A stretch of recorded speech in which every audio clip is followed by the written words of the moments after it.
Bismillahirrahmanirrahim. Assalamualaikum warahmatullahi wabarakatuh. Alhamdulillahirabbil alamin. Allahumma shalli wa sallim wa barik ala sayyidina Muhammadin wa ala alihi wa sahbihi wa man tabi'ahum bi ihsanin ila yaumiddin. Rabbi shrah li sadri wa yassir li amri wa hlul 'uqdatam min lisani yafqahu qawli. Alhamdulillah, pemirsa Hidup Berkah Channel yang dirahmati Allah Subhanahu wa taala. Kembali kita berjumpa dalam kesempatan ini dalam keadaan sehat walafiat. Semoga pemirsa dalam keadaan sehat walafiat pula.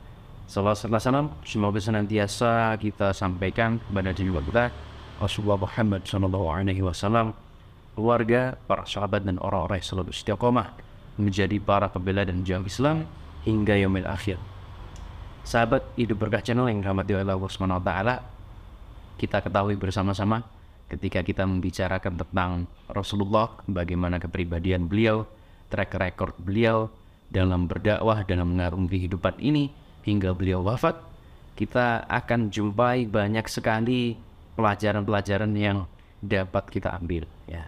Banyak sekali hal-hal yang sudah didokumentasikan oleh para penulis, ahli sejarah berkenaan dengan bagaimana kepribadian beliau, akhlak beliau, bagaimana menjalin komunikasi, hubungan dengan tetangga, dengan orang-orang sahabat-sahabat beliau, dan lain sebagainya.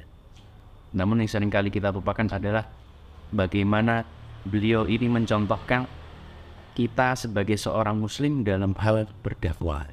Ini hal yang sangat penting sekali pemirsa, karena sejauh ini yang kita ketahui dakwah yang seringkali kita contoh dari beliau hanya pada aspek kepribadiannya saja, pada aspek akhlaknya saja. Sementara sebenarnya apa yang beliau lakukan, orientasi yang beliau lakukan bersama dengan para sahabat dalam hal berbagai macam aktivitas, ini seringkali kita lupakan. Hal-hal apa saja sih sebenarnya yang dilakukan oleh Rasulullah dan para sahabat dalam hal dakwah dan juga step by step yang ini sering dilupakan oleh kaum muslimin.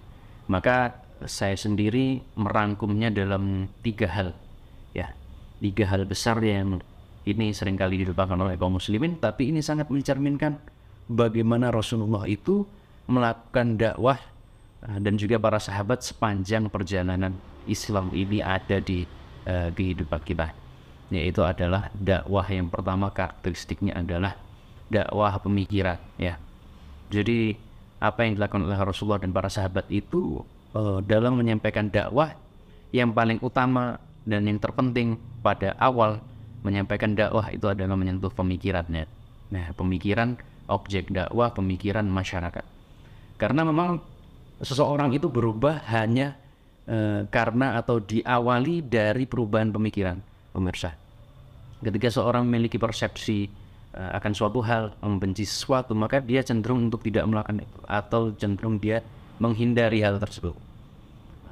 Sehingga ketika ada seorang membenci Islam, membenci kaum muslimin, ketika dia didakwahi dan disampaikan bahwasannya Islam itu seperti ini, kaum muslimin itu sebenarnya begini, gitu ya.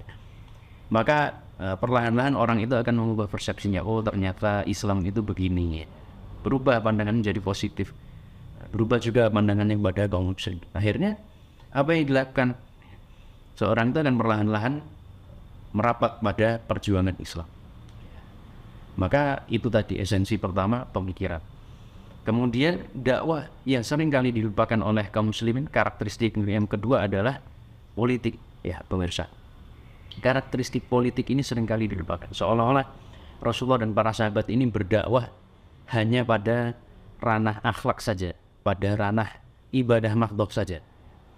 Padahal dari sekian banyak ibadah mahdhah itu, pernahkah kita berpikir kenapa kok bisa kaum muslimin itu sedemikian rupa terjaga dalam aspek ibadahnya, sholatnya istiqomah, bahkan jumlah rakaatnya banyak, kemudian memperbanyak istighfar, padahal sudah dijamin masuk surga para sahabat dan juga Rasulullah. Kenapa seperti itu? Ya. Nah, maka di sini ada peranan politik. Tidak hanya menangani keimanan dan ketakwaan kaum muslimin pada ranah individu saja, tapi juga pada level masyarakat, dan juga negara ini punya wewenang untuk mengkondisikan kaum muslimin itu agar yang sudah menunaikan kewajiban meningkatkan kualitas amalan ibadahnya, dan juga bagi yang masih biasa-biasa saja, standar-standar saja ditingkatkan, bahkan yang belum didorong, bahkan dipaksa untuk mendapatkan pahala. Siapa yang tidak mau dipaksa untuk mendapatkan surga? Ya, awalnya mungkin terpaksa, tapi lama-lama akan terbiasa.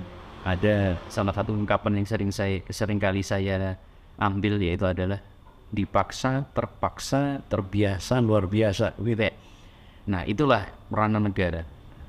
Rasulullah dan para sahabat itu, mengapa mereka melakukan hijrah ke Madinah? Karena itu tadi, ada ranah-ranah kebijakan dalam Islam itu yang tidak bisa diwujudkan kecuali dengan negara. Maka itu penting sekali adanya daulah Islam. Tidak hanya penting, tapi juga wajib.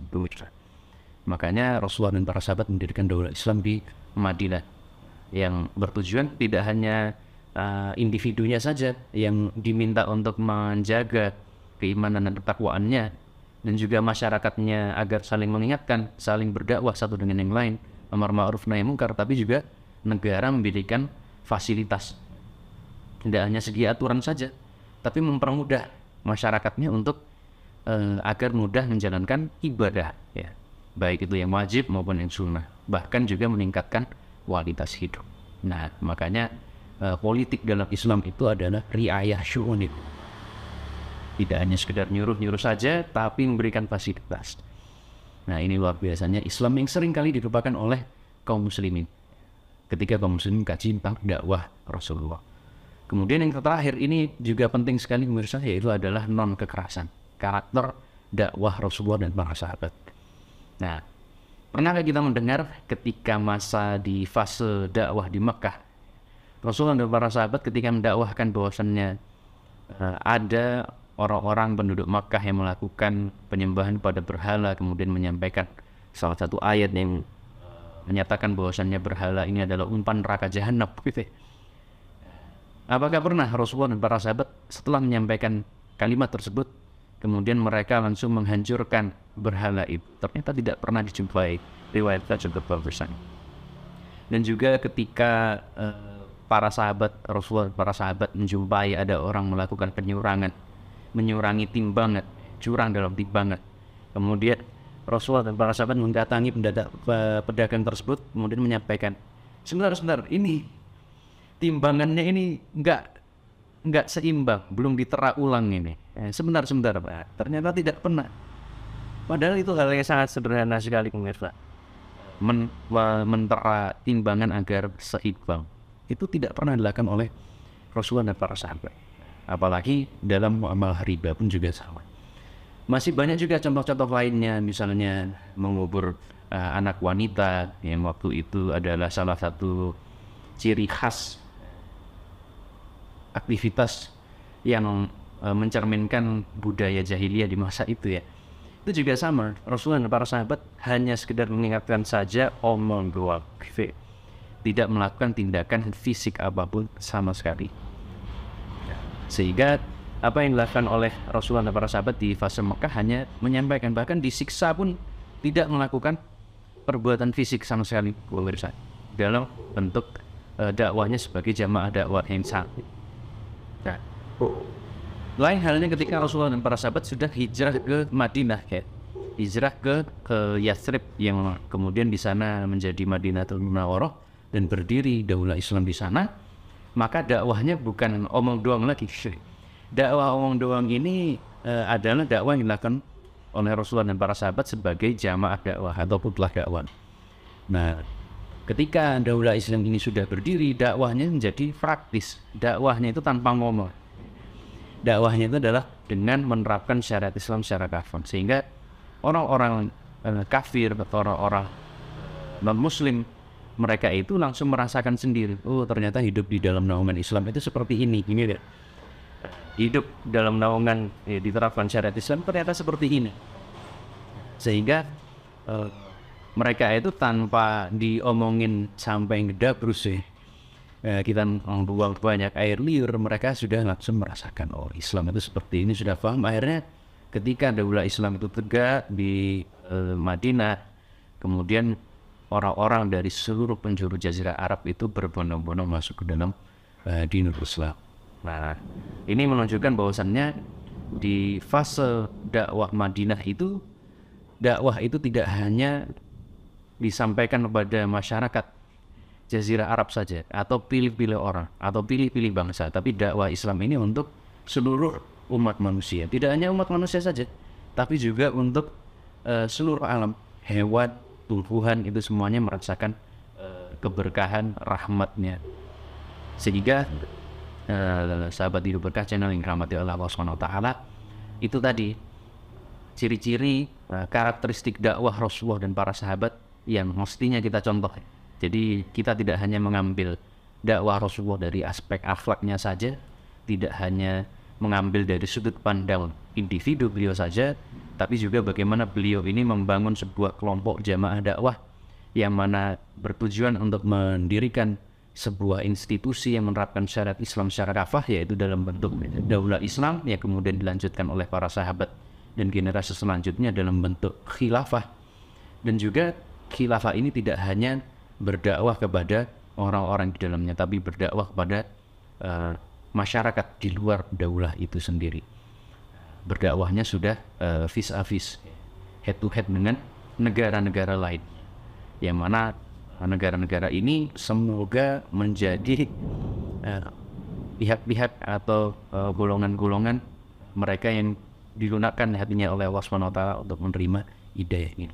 Semoga Allah SWT memberikan kemudahan kelancaran bagi kita untuk menjadi seorang muslim, seorang pembantu dakwah yang senantiasa dapat mengambil pelajaran dan mencontoh apa-apa yang sudah dicontohkan oleh Rasulullah dan para sahabat. Sekian, terima kasih. Assalamualaikum warahmatullahi wabarakatuh. رب قلبنا وباركنا لنعمل صالحا في يدي رسالة التغيير.